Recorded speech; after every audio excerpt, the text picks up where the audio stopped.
has fallen out of favor. Of course, Kyurem, essentially a card printed to stop the oppression of Colress's experiment-centered decks, or Colress decks for that matter.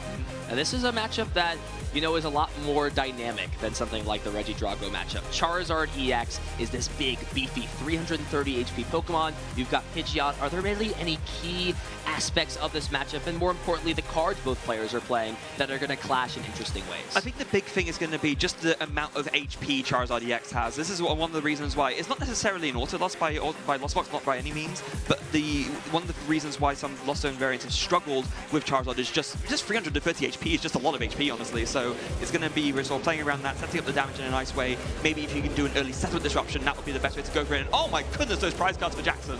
Those are both Charizard EX. Those are the only two copies that Jackson plays in his deck, and has the Charmeleon prized as well. Oh, no! There is going to be no Charizard action. And Freya, I can't believe I'm saying this, but unless we're going to see things like, you know, Burst Blast on the Dusknoir line, there's a chance that Charizard doesn't even get into play this game. Oh my goodness, like, this is never a start you want in any game, let alone the first match of day 2, where you're already starting off on the back foot with all of your main attackers prized. Like, half the namesake of your deck is gone. This feels like a trend. I feel like at EUIC last year, we saw the double Excalibur prize in the first round that we played. Yeah. This is just tradition at this point. Oh, goodness. Prizes or not, we are getting things kicked off.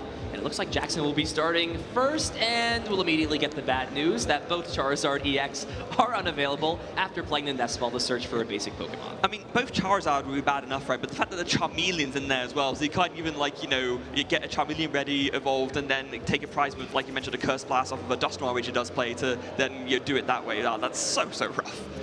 And I wonder how Jackson will maybe pivot the setup this first turn. Do you aggressively go for things like Duskull?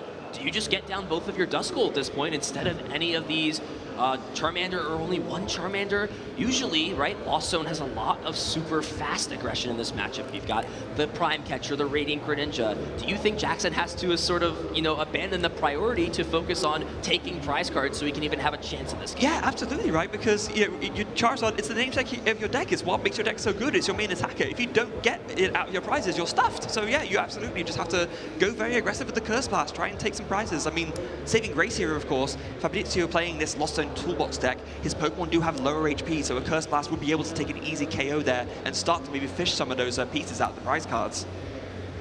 So it looks like Charmander will be the selection off this Nest Ball, and now an Ultra Ball being played.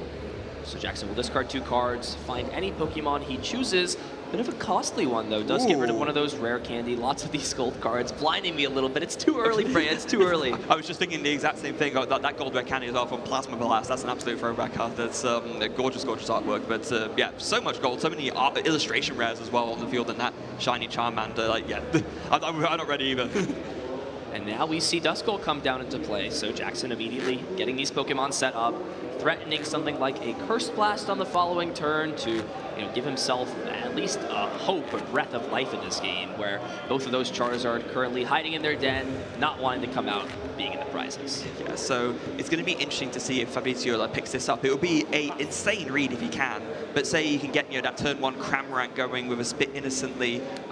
Wait, no, I stand corrected. Fabrizo does not play Cramorant in his deck list. That is a very interesting inclusion, you know. Cramorant is a card that, with that Lost Provisions ability, allows you to attack for 0 energy as long as you have 4 cards in the Lost Zone. So it's a great, you know, burst attacker here early on before you get those 7 cards in the Lost Zone to use things like Mirage Gate. But instead, Fabrizo is going to play this searching card here, the Nest Ball, searching through the deck. And look at the bottom right corner. That is a card we haven't talked yet about. Oh, yes. Iron Valiant EX Tachyon Bits, an ability that we saw have so much success last year at the Latin America International Championships. Maybe making a comeback here in Fabrizo's deck. Yeah, piloted by Noah Sawyer, right? But with that Entei Iron Valiant deck coming in 2nd place to Yuho.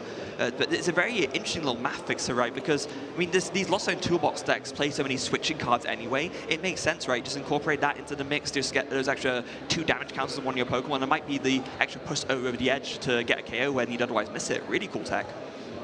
And this Lost Zone deck requires you to know exactly what resources you have available when you're making these tough decisions, with things like Flower Selecting, of course, the main engine of the deck with Comfey, putting cards in the Lost Zone and powering up those special cards like Mirage Gate, the Sableye, It's the, core of this deck. So we'll see the Nest Ball get played and Greninja gets benched, signaling now that concealed cards could maybe draw Fabrizo some cards and get him set up.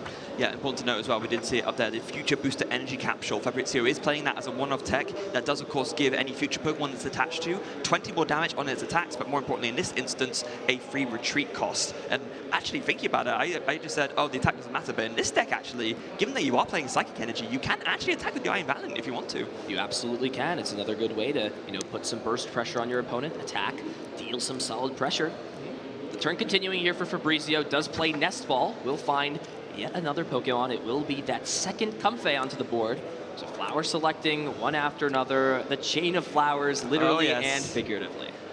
Whenever I think of Comfort now, I can always think of Fernando Cifuentes, right? Wearing the Comfort plush around the neck, gorgeous plushie that. But I always have that association in my mind when the One World's wearing the Comfort there. Yeah, maybe a little bit of a tell, right? If you're a Lost Box player sitting down with a Comfey on your neck, you're like, I'm going to go second against you rather than first. Could be definitely a big tell. And then, surprise, Iron Force.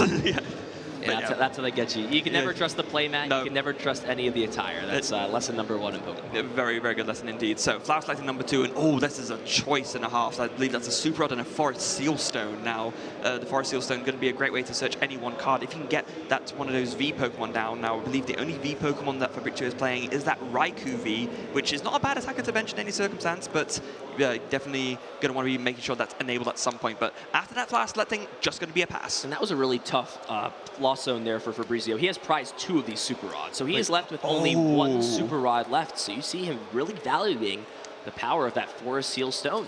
Back onto Jackson here, though. He will start things off with an Arven, so that can get out a rare candy or another item, plus a tool card. And look, don't have Charizard as of now, but Pidgeotto is another great way to, get your strategy going and apply some, prize card advantage. In this case, it's actually going to be the Secret Box. A very interesting ace-spec inclusion here for Jackson. Yeah, I feel like the Secret Box is sneaking into more and more decks, It is kind of almost like a sleeper hit in a sense. Sure, it's a big discard cost to use. You have to discard 3 cards, but being able to play it and then search for an item, a tool, a supporter, and a stadium, it kind of just gets you everything you need, right? It's a really, really strong ace-spec. And in this case, the stadium of choice will be the Jamming Tower. So maybe Fabrizo kicking himself a little bit, saying, yeah, the Forest Seal Stone could have had value, but now the Jamming Tower is coming down.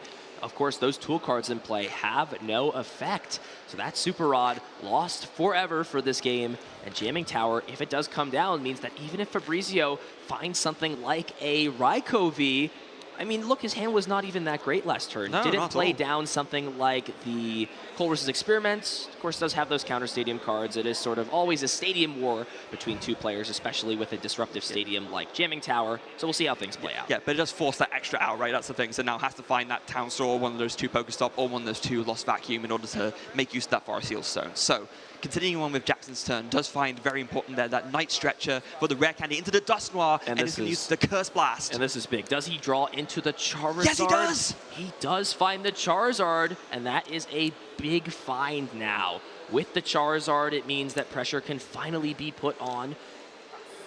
We could see something else, but no, it's just going to be a pass. Jackson unable to put on any other pressure, and the door is wide open here for Fabrizo. If he can find a way to bring this Radiant Greninja back and attack with a Moonlight Shuriken, both of these Pokemon, both the active and the bench, could be knocked out, and we could see Fabrizo steal this game away. But this is going to be so tricky, right? Because as you rightly mentioned, 2 Super Rod in the prizes, 1 in the Lost Zones. He has to find the 1 Super Rod left in his deck to get this Radiant Greninja back.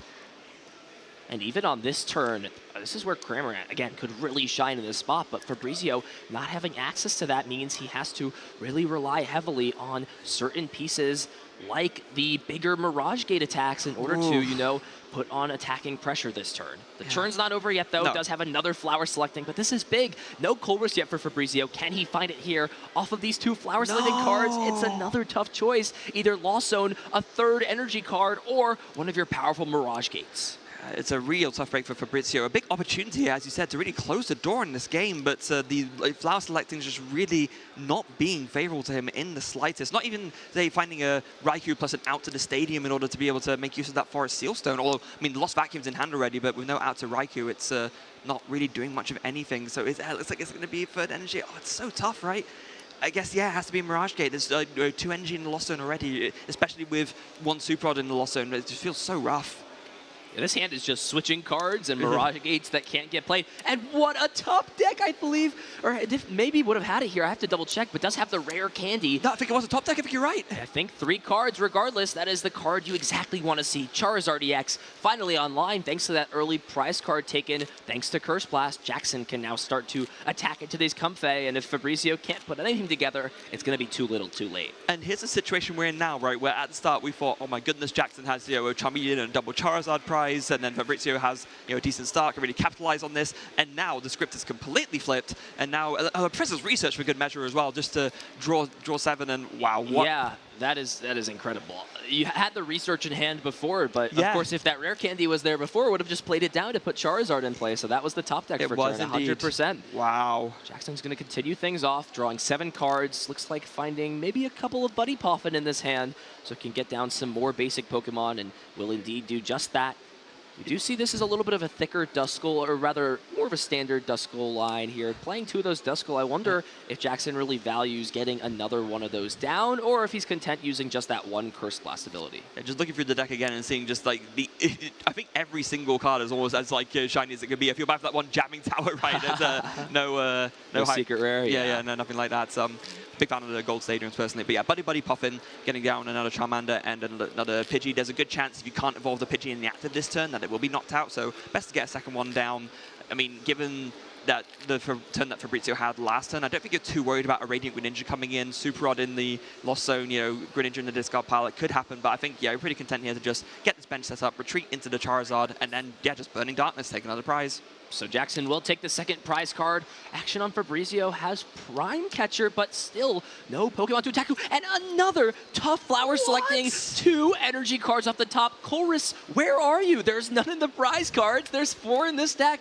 And he has just been unable to find them. Gonna have to make another tough choice. If you Lost Zone this water energy, you can now never use Moonlight Shuriken for the rest of the game, and that will be the choice since there's also only 2 lightning in the deck. So if you Lost Zone the lightning energy, you can never use Iron Hands or any of your lightning attackers. What a terrible flower selecting to see. Totally out of his control, but man, that hurts. Yeah, and insult to injury, finds the Super Rod now as well. So were it not for that Lost Zone, maybe could have actually pulled something off of Radiant Greninja, but oh, that's just so rough for Fabrizo here.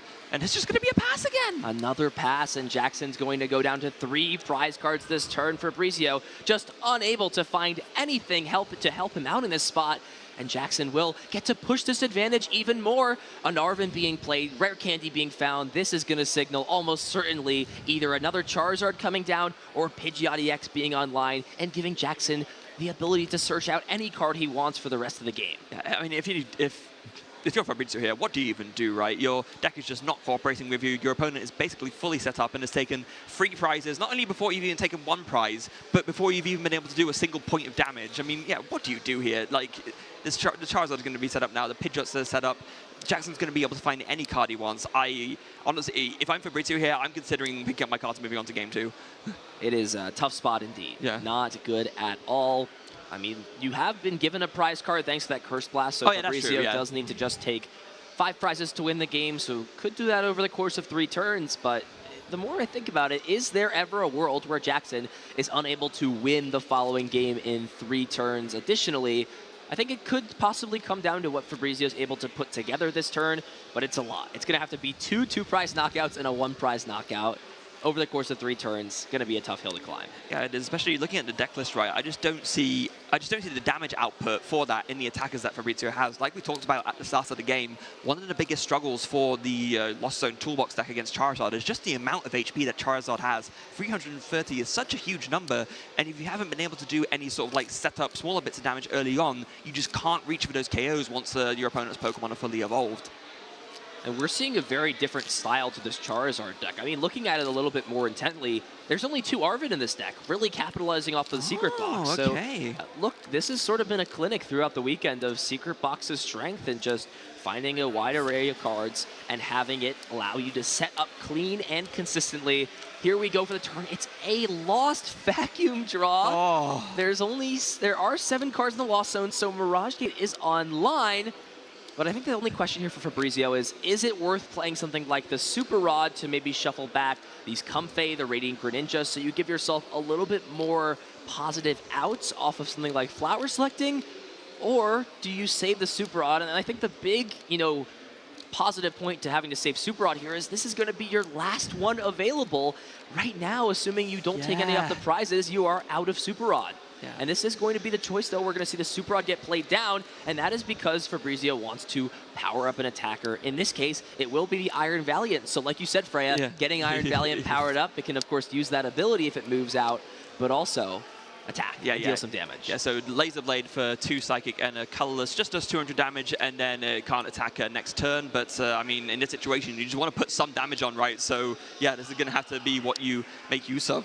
And, we do see the Roxanne in Fabrizio's hand. This might be a way to try and make some kind of comeback here.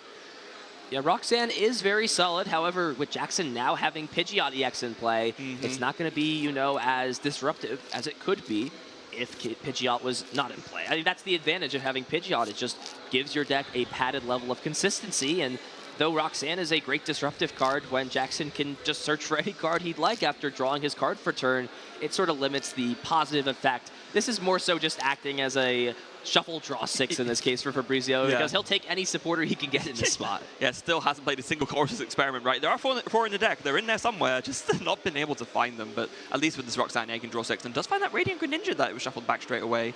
Looks like it's... Oh, there's a Chorus Experiment at long last off this Flower Selecting. Chorus now, but it's the only recovery card left in the deck, that one copy of Night Stretcher. Oh. So here's the choice here for Fabrizo. I mean, the deck has been thinned out fairly well.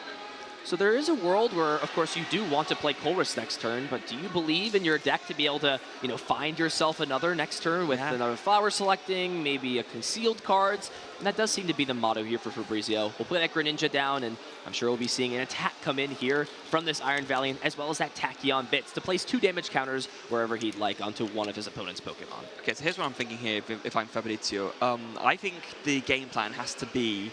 Yeah, it could go on either 2 ways. You could consider whether you wanted to put the Tachyon Bits on this Pidgeot here, and maybe try and follow up with an Iron Hands KO on something on it, just being able to put it into range after 2 Tachyon Bits will go to 240 and actually amp you very much for a KO. Or even, actually, we could even less if you make use of that Future Boost Energy Capsule. But it looks like in this instance, it's just going to be Tachyon Bits on the active instead, and then it's going to be Laser Blade and over to Jackson's turn. I didn't see what did he grab a quick search? It was so quick. See what the choice is. At this point, Jackson is currently, I believe, not dealing enough damage to take the knockout onto Iron Valiant. I have to double check Iron Valiant's weakness. Is it weak to Dark? That is something I have to double check here to see if it's going to be enough damage. We're actually just going to see that Professor's Research that was shuffled back in, so it is weak to Metal. Sometimes these future Pokemon, their weaknesses change. I have to give myself a bit of a refresher. So with Fabrizo only having taken 1 prize card, it will not be enough damage dealt. We'll see how this turn plays out. So in this instance, it's because Iron Valiant is a fairy Pokemon in the video games, right? That's so true. In the TCG, if it's a fairy Pokemon, it becomes a Psychic, but weak to Metal. So yeah, makes sense there. So the Research gets played. Seems to be the choice off of the Quick Search. So Jackson now having 7 cards in hand. And because of the Pal Pad being in the Lost Zone and Roxanne being played, it means that Fabrizo will have no more access to disrupt Jackson's hand, so he'll have a lot of cards to choose from for the rest of the game, and that is honestly probably all he'll need to be able to close things out. But yeah, the Iron Valiant, very importantly here, surviving on 210 damage, 10 HP left. That Burning Darkness just a little bit short. Might buy Fabrizo a little bit of an opportunity to try and make a comeback here, as we do see the retreat into the Comfey, and on the Flower Selecting finds a switch and a switch cart. It looks like that Night Stretcher is still in hand. Do you maybe try and go for the Ampy Very Much KO onto this Charizard, actually? It's going to be so tough. There's only 2 Mirage Gate left in the deck. There's no more Super Rod, so a lot of the energies have already been exhausted. I don't even know if there's 4 energy cards available in the deck to be able to use Ampy very much at this point. Yeah, you might be right. right. Might have to be relying on Sableye to start spreading some damage. Now, with there being 10 cards in the Lost Zone, that could be Fabrizo's plan to try and, finish off this Charizard, put a 1 prize Pokemon in play, and nope. You know what? How about we'll just pick things up and go to game 2. It was a little bit too little too late. Fabrizo not having enough to be able to, outpace Jackson, getting ahead of too much of a lead, and Jackson Ford, despite prizing 2 of his Charizard EX, finds the one importantly off that Cursed Blast, and takes game 1. Yeah, I guess it was kind of fortunate in the sense that the Charizard that were in the prizes were at the sort of like towards the bottom right. Usually players tend to take prizes from the bottom upwards, and so actually that first prize grab was a Charizard EX, and really from that point, Jackson was just able to stabilize and set up and just attack a bunch, whilst Fabrizo just kept announcing flower selecting and then finding tough decision after tough decision after tough decision. Just really not much going there for Fabrizo. Complete narrative switch from what we saw. This is why you can't judge prizes by the game state. No. It seemed like Jackson was, grasping at straws to start things off. Getting aggressive with Cursed Blast, not usually, Charizard's MO in these matchups. It's a great ability, but it's not necessarily what you want to start with. Fabrizo, on the other hand, had a very, very slow start. That was a game 1 that had a bunch of surprises, as we'll take a look at our replay and see what went down. Yeah, absolutely. So like we just discussed right there at the start, after the Orchid Prizing was able to get that Charizard going, Fabrizo just flower selecting after flower selecting with every single awkward decision imaginable, having to get rid of like one Super Rod after 2 were prized, leaving only 1 in a deck, and then just not being able to find anything to attack with really at all. And there it is, Jackson Ford taking game 1. I'm sure is, giving himself a sigh of relief after that first deck search, thinking, yeah, this one's cooked, it's probably over. Sometimes all you need is to get a little bit lucky after some unluck goes your way. We'll see if Fabrizo is going to be kicking things off. I would not be surprised to see him decide to go first. Double check. Yep, he will be starting things off, so going first in this matchup is definitely a big advantage, especially if you can get yourself to those 7 cards in the Lost Zone by your second turn of the game. We'll see what Fabrizo's got. I'm sure hoping to find, a Culver's experiment this time along to give himself a little bit more oomph. Does use that concealed cards to start things off and does have a Nest Ball, so we'll see at least some flower selecting action, albeit I'm sure Fabrizo would like to see more than just 1 on this first turn. Yeah, and Nest Ball feeling pretty good about finding that already. Kind of getting a chance to get a good look through the deck. As we take a look at these prize cards, looks like it's not really too bad. There's a couple of switch prize, which is a bit of a shame. That one-off Sableye is going to have to be fished out at a later point with Hisuian Heavy Ball. That's kind of the only one-off that's prized there. So it will be the Comfey as the selection off of Nest Ball. And Fabrizo's got some choices whether or not he wants to play the switch card here, or if he has an energy to retreat. It will just be the switch card and the flower selecting, and does get rid of that Nest Ball, a card I'm sure he would have loved to play down to get some more Comfey, but can't really afford to get rid of that powerful A-Spec in Prime Catcher. Absolutely not. Actually going to put down that Spiritomb, interestingly enough. Now, we do know that the Charizard list do tend to play a couple of basic V Pokemon as support, both that Lumineon V and that Rotom V, so actually pretty heads up here from Fabrizo benching that. Might stifle Jackson's setup a little bit. Yeah, you love to use Instant Charge if you're a Charizard player, going first or second on that first turn for you. So being unable to find those 3 cards or use something like Luminous Sign could definitely be a big setback. Oh. We do see the secret box in the prizes as well as that Forest Seal Stone. So a few, key consistency setup cards here for Jackson. Of course, that Forest Seal Stone used a lot just to get that Pidgeot out into play. So without having access to, things like Lumineon, Rotom to build the hand and find supporters, as well as those consistency cards, it can be very tough for Jackson to get a stabilized board. Yeah, I think apart from the Charmander, all the prizes are one-offs. It's the one-off Serendipity EX, the Forest Seal Stone, the Collapse, the Temple, and the Secret Box. This is some brutal prizes from Jackson, but at least you have your main attacker available this time. I think, to be fair, Jackson would prefer these prize cards over double Charizard EX. I think you're right, yes. Still not great, but Jackson will work with what he's got. Going to take note of what cards are available. You see a lot of players doing this, writing those prize cards down to just take mental note, right? And to take physical note of, okay, these cards are unavailable. I won't be shocked when I know, playing a card like Arven to search for my secret box and it's not in the deck. Yeah, so Ultra Ball coming in after that. Nest Ball finds a Charmander. Going to go ahead and discard a Counter Catcher, and that might be a bit of a tough choice here. Going to be that Boss's Orders. There are 2 copies in the deck, so you can discard 1 and then feel comfortable enough getting back to the second one with your one-off Power Pad that you play, but definitely want to get that second Charmander down. Super important to avoid getting blown out of the water by a Radiant Greninja, no pun intended.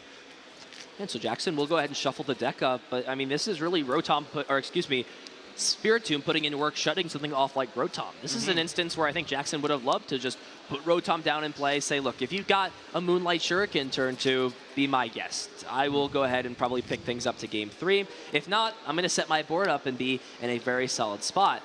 We are actually going to just see the Iono, so we'll still be able to look at 6 more cards. We'll put Fabrizo's hand on the bottom of their deck as well. draw into a fresh hand of 6 and see if there's, any ways to get some more Pokemon into play, set up for some rare candy plays next turn. We'll see what pieces are available for Jackson. And there is that Buddy Poffin, so if he chooses to, could get some more Pokemon down, and that will be exactly what Jackson decides. I've got to be feeling pretty good about finding that. Can find a second Pidgey for good measure, and then I guess you can find that Duskull as well. Yes, absolutely. So this is a pretty ideal turn 1 from Jackson here going second. Yeah, with that one Charmander prize, it's definitely a little bit of a scare, since a lot of these times it's just about getting Charizard EX up. Maybe would have just liked to, get the whole squad out, so no matter what happens, there is the threat of a Charizard EX coming into play, thanks to that Moonlight Shuriken being such a great attack at sniping these smaller HP Pokemon. It will just be the pass back over, and now Fabrizo with his new hand, I believe, Colress is finally there, and that is something that Fabrizo is very happy to see early on in the game. Yeah, not only that, but happy to see that Nest Ball to get back the Raikou that was put to the bottom of the deck, especially considering that he drew that Forest Seal Stone. So with that Nest Ball plus that Forest Seal Stone, can attach it onto the Raikou V and make use of that Star Alchemy V-Star power to search for any card from the deck. So actually, Fabrizio's on for a very strong turn here. A strong turn indeed, again, because there are just those 2 Charmander in play and nothing like Manaphy to protect the bench. If Fabrizio can, use that Moonlight Shuriken and target down both Charmander, there's a world where Jackson is unable to attack, and Fabrizio can push his advantage even more. And you now see how aggressive this deck can be in terms of drawing cards, concealed cards, Colress, flower selecting, and even searching those cards out with Forest Seal Stone. Fabrizio's going to see a lot of cards, but the big question is, are we going to see enough cards in the Lost Zone for that Mirage Gate to be able to power up Radiant Greninja or any Pokemon on Fabrizio's side? Yeah, it's going to be tough, right? I think you're going to need some kind of combination of a couple of Flower Selectings plus a Lost Vacuum to get there, especially given there was only 1 card put into the Lost Zone on turn 1. So 2 more here from this Chorus's Experiment. A Lost Vacuum plus 2 more Flower Selecting will get you there, as we do see, interesting choice there. Flower Selecting, obviously get rid of a Comfey. Oh, but had another one ready to go in hand already, so it makes sense to Lost Zone that.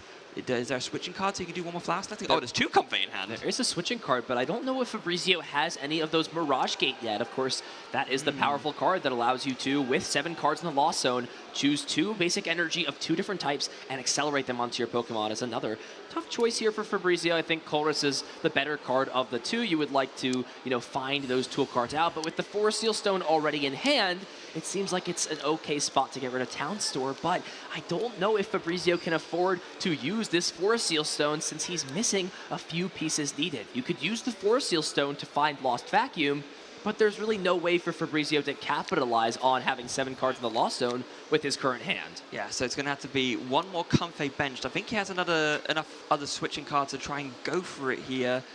Oh wait, no, is that the last switch card in his hand actually? It might be. There's Flower Select number 3, it's a Water Energy and a Boss's Orders. Yeah, I don't think he's going to be able to do it this turn, That's tough. Going to get rid of the Water Energy. That's something you're, of course, going to need for Radiant Greninja later on.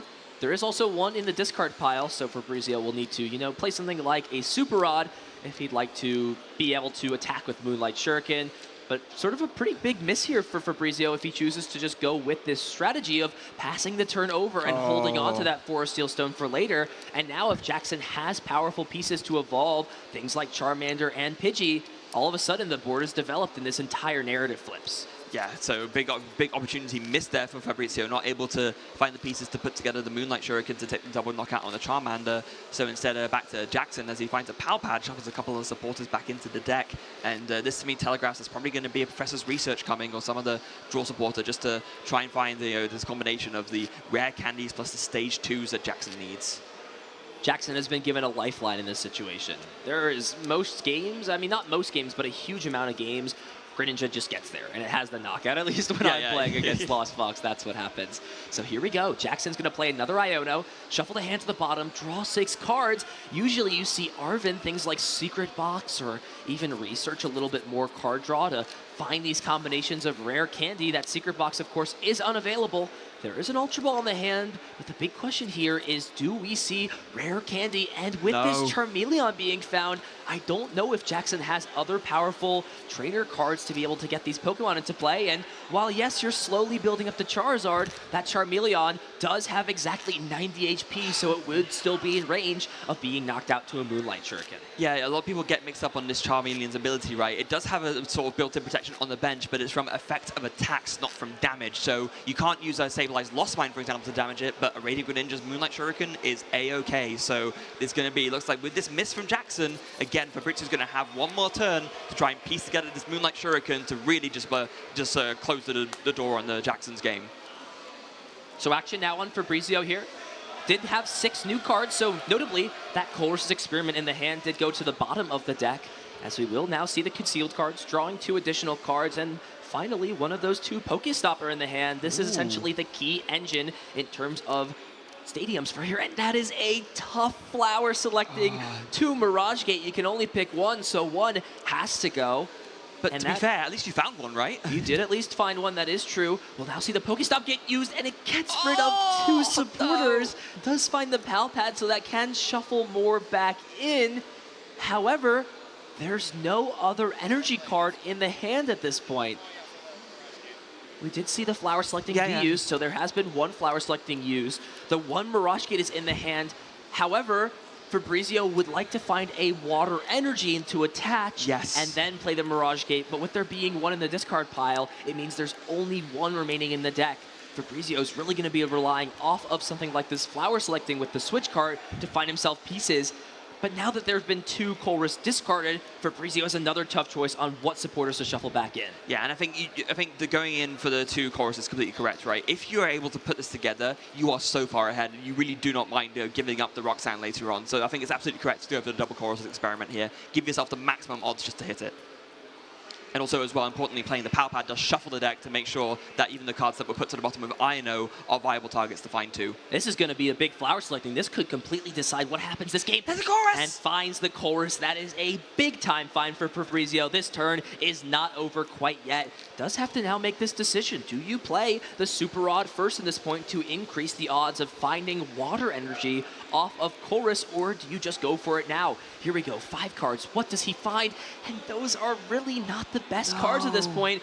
Both of your lightning energy, you can probably get rid of 1, that's okay, but you want to keep the boss. You need the switching cards to continue digging this turn. And you also need to have one of the lightning energies, so one of these cards, one of these valuable resources is going to have to go. Yeah, so it's going to have to be the Chorus's Experiment and the lightning energy. I think they're literally, we couldn't have made a better choice even with that awkwardness. Double Super Rod in hand. Now, if you can find yourself, there are 2 Mirage Gate in hand, so if you can go ahead and find a second, wait, no, sorry, not 2 Mirage Gate, 2, wait, it is 2 Mirage Gate, isn't it? Yeah, so if you can find, wait, hold on. No, is it one? No, I'm getting mixed up. So it's a Mirage Gate and a Super Rod, right? That's so correct. Yeah. The 2 Super Rods, that's what I meant to say. So if you can find a second Mirage Gate, then you could Mirage Gate twice and go for the Moonlight Shuriken. But no, just a miss again for Fabrizio as he passes. And just passes his turnover, and Jackson has been bailed out yet again and does have Charizard EX, it seems, in the hand, so can finally get his powerful attacker on board, power up his Pokemon by attaching 2 fire energy to this Charizard, and then 1 onto the active to allow it to retreat. And Fabrizio, again, has struggled in the early game and has been unable to put attacking pressure on, and that is what Lost Box needs to do in this matchup before all these Pokemon evolve, have a ton of HP, and make it so that you're really going to be struggling to take those prize cards. That's so rough for Fabrizio, especially considering, you know, in this game, was able to actually find a Chorus Experiment, dug quite deep into the deck, but still not able to put together the Moonlight Shuriken, and now that opportunity is like closed off. Sure, you can still use one, but you're not preventing that Charizard from getting into the game. So yeah, that's super rough for Fabrizio. And another Iono being played. So Fabrizio, with those resources like the Super Rod and the Mirage Gate, go to the bottom of the deck.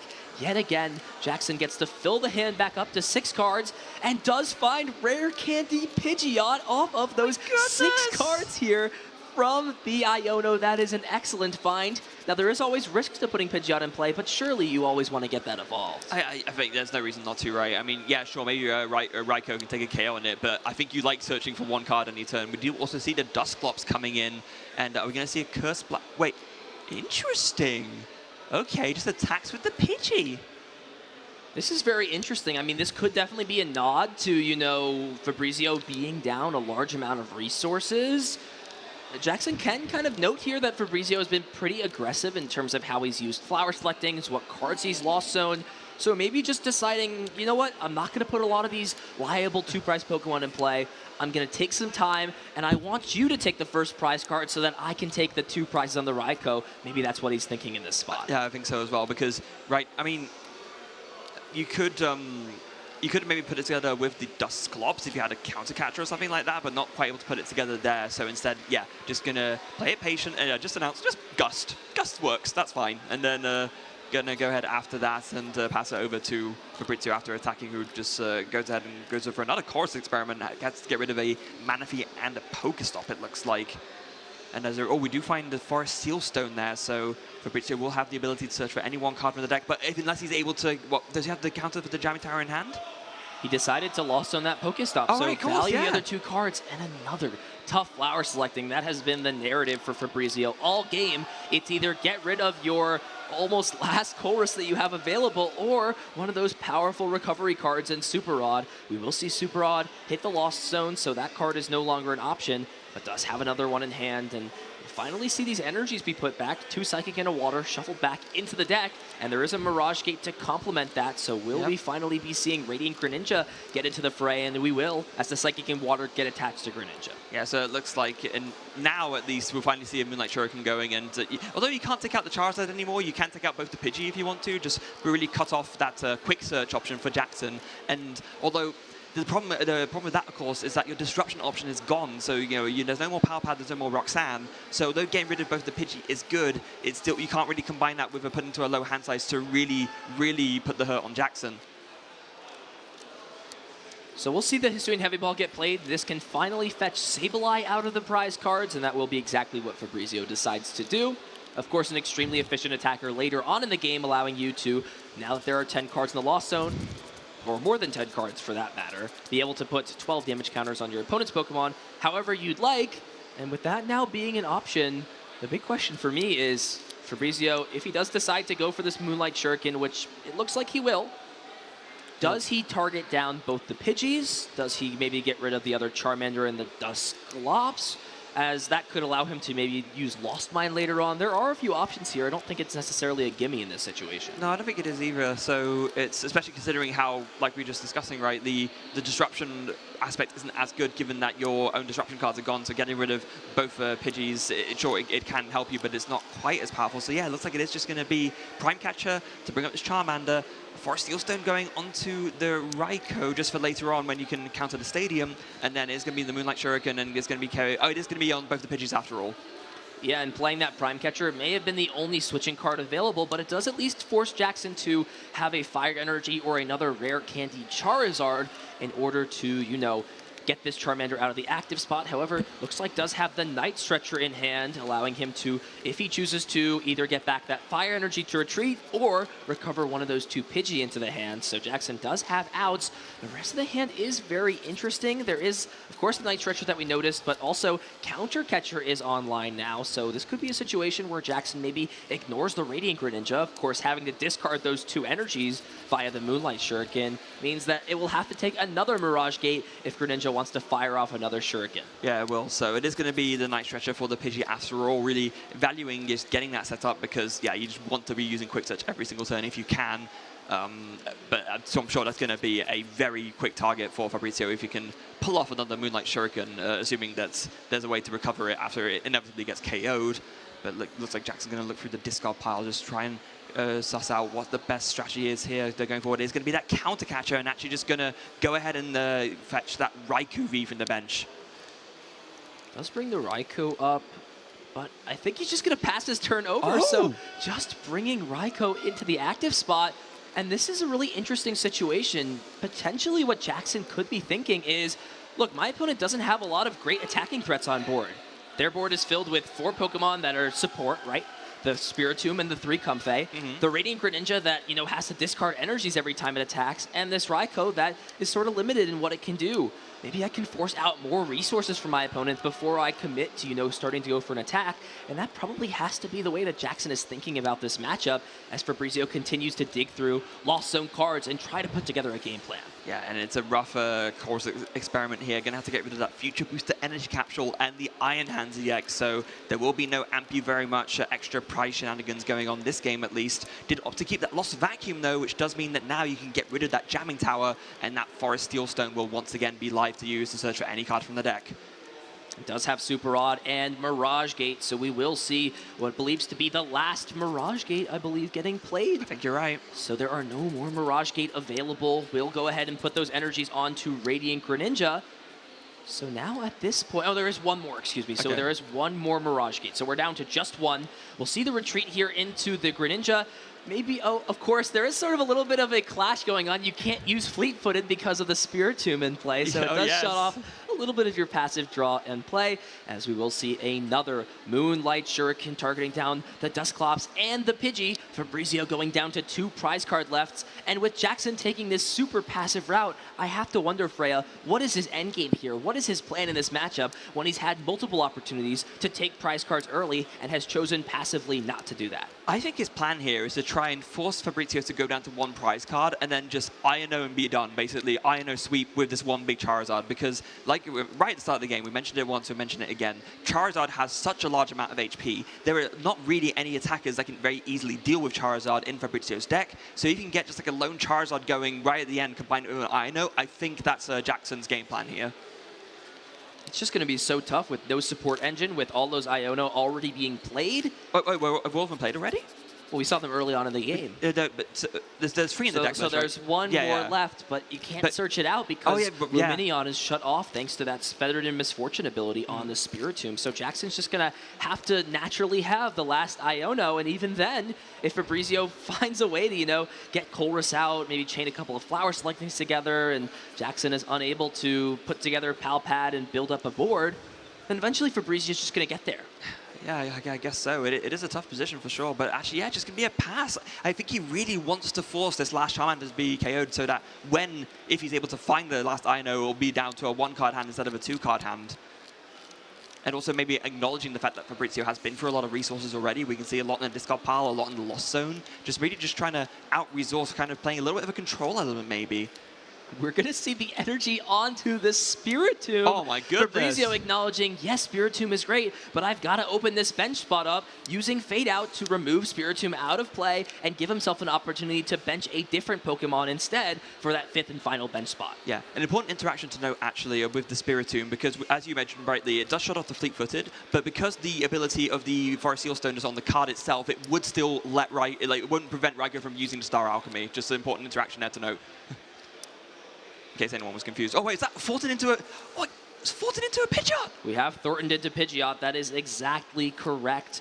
Pidgeot EX now coming into play, so maybe Jackson realizing, okay, my opponent found a way to get themselves out of being bench locked in this situation, so Pidgeot finally online, and this could be a situation where it's hand disruption time.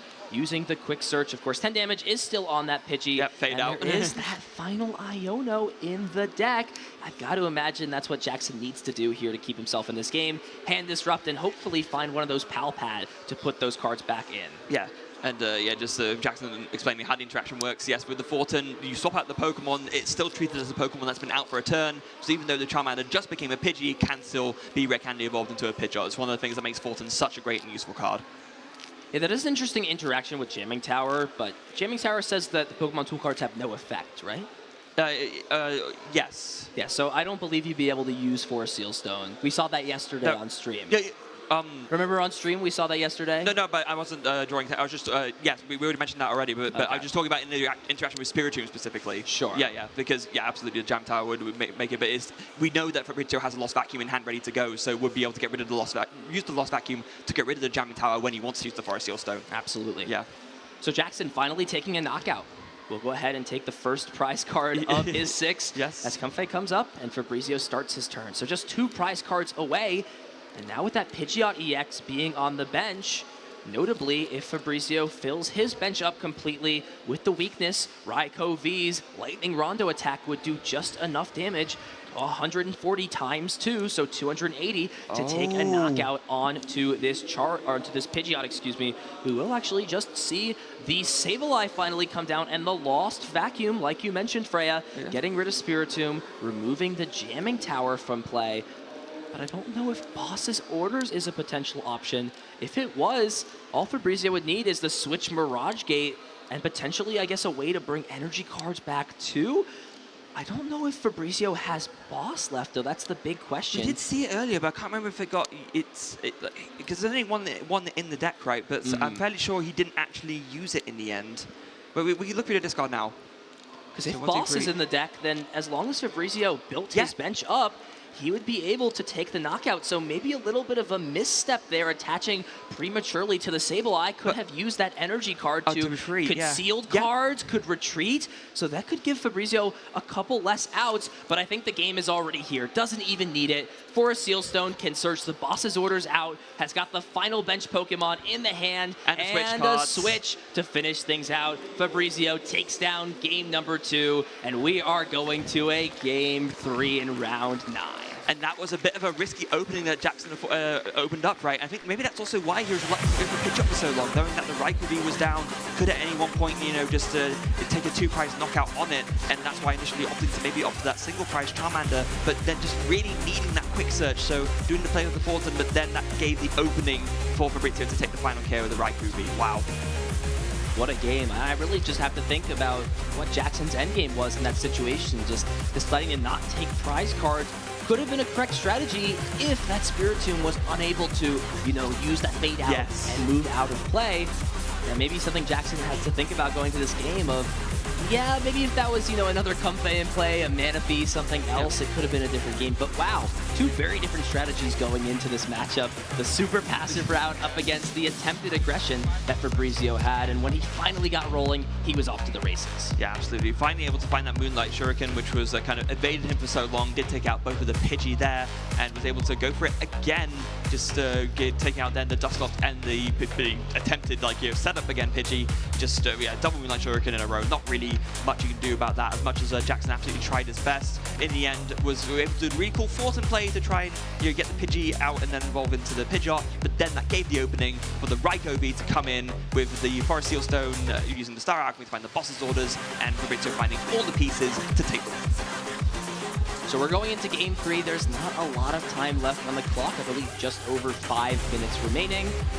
So we'll get into game 3. You know, these things could always end quickly. Fabrizo's not playing a card like Cramorant. That's usually, you know, the victim of the what we call turn 2 win, turn 1 win going second.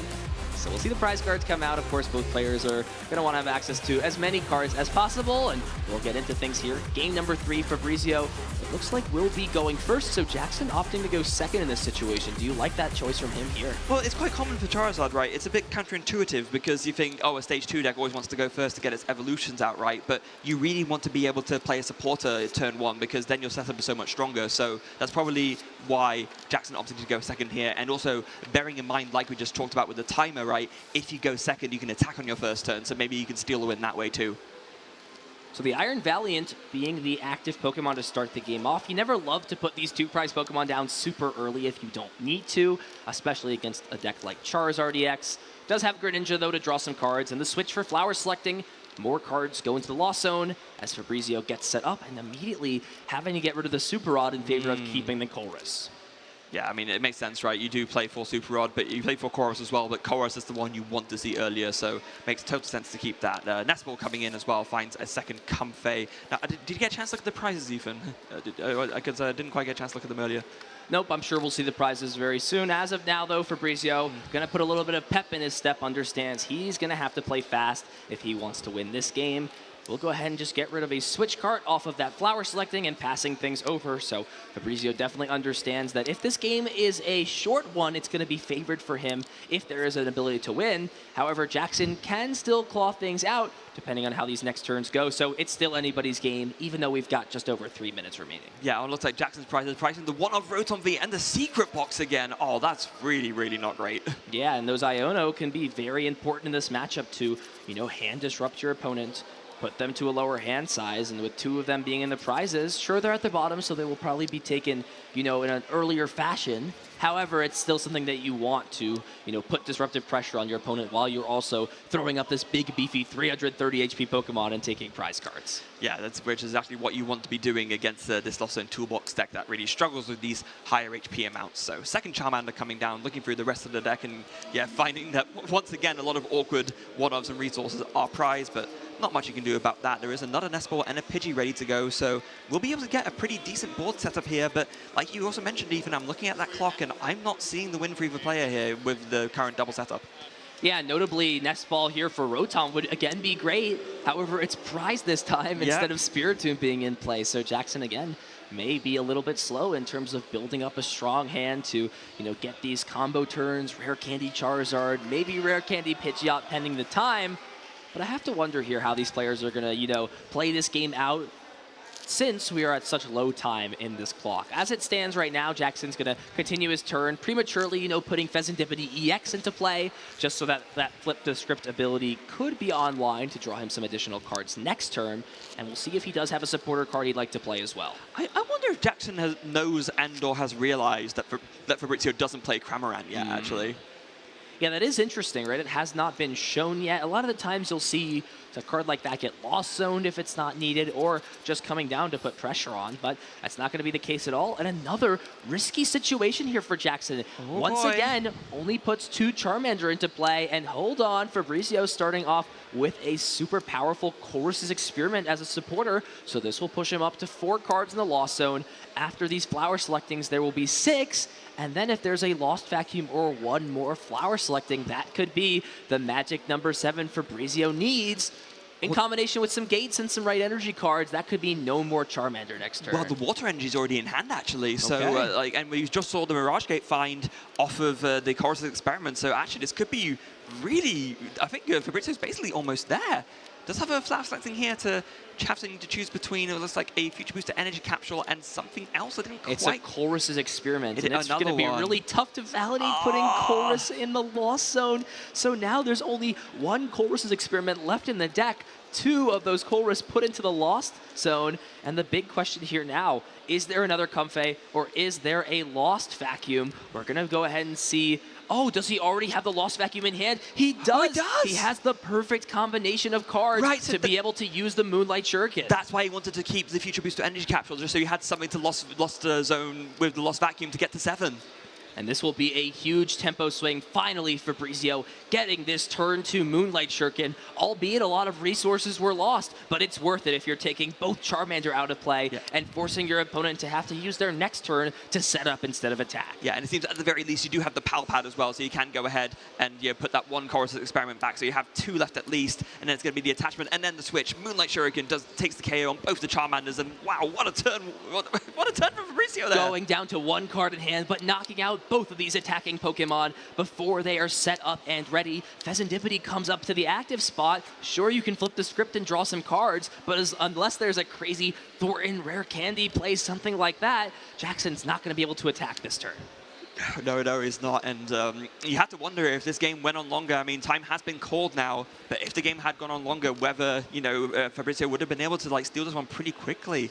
But it looks like the timer is just about not worked out for him, unfortunately. Well, let's not count out Fabrizo yet. Don't forget about Iron Hands EX. That can always allow him to take multiple prize knockouts. The Iron Valiant could knock out the Pheasantipity. So things are nowhere over yet, Freya. Oh, no, but it seems like the way the time was called, it was actually on Fabrizio's turn, so Jackson actually turned 1. That's true. Yep, so with Jackson being turn 1 here, definitely not going to be taking 6 prize cards, and I don't think Fabrizo has got any way to take 4 prize cards on his own turn.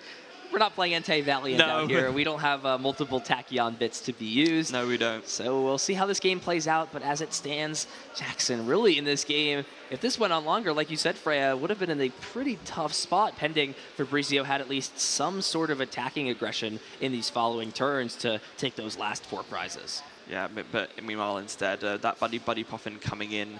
Just Jackson having a look at the hand. Now, we did see yesterday, Alberto Conte being a very good sport, even though the game ended in a tie, did concede, considering he saw that even though if the game could have gone on, it would have been a loss. Sure. But I don't know if there's any kind of thing like that here. So it's, right now, the way this game's going, it will be a tie, but we shouldn't absolutely confirm it until we know for sure. So finally, Luminous Sign makes an appearance. Spiritomb no longer in play this game.